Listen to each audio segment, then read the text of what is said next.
Maqedonia duhet të jetë antare e Bashkimit Evropian dhe nuk ka logjik që ajo të mbahet peng në një situatë si kjo, kështu tha në konferencën e sotme ndërkombëtare me temë Evropa mes vlerave dhe sfidave, që u mbajtën në Shkup.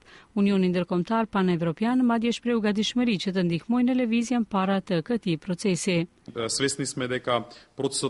Jemi të vetëdijshëm se procesi i zgjerimit nuk ka dinamikën e duhur, edhe pse çdo ditë ne punojmë në afirmimin e kësaj fushë.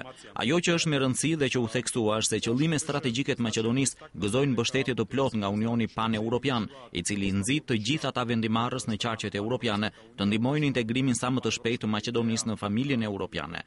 Vlerësojmë se kontributi ynë në atë union do të jetë përforcimi i anës së dobët të Bashkimit Evropian, përmes respektimit të kornizave juridike ndërkombëtare dhe përmes mundësisë së dialogut pozitiv me të gjithë fqinjët që dëshirojnë të kontribuojnë në këtë ide.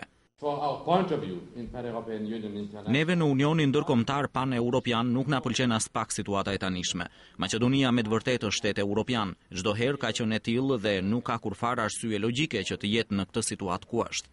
Ajo është arsyeja pse Unioni Pan-Europian mbështet tërësisht Maqedoninë.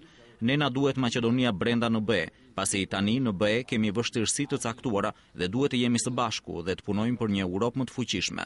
Konferenca ndërkombëtare që u mbajtë në Shkup shënoi në të njëjtën kohë edhe 20 vjetorin e themelimit të Unionit Pan-Evropian të Maqedonisë. Në të sot shkëmbyen ide eurodeputesi dhe njohës të tjerë të sferës së eurointegrimeve.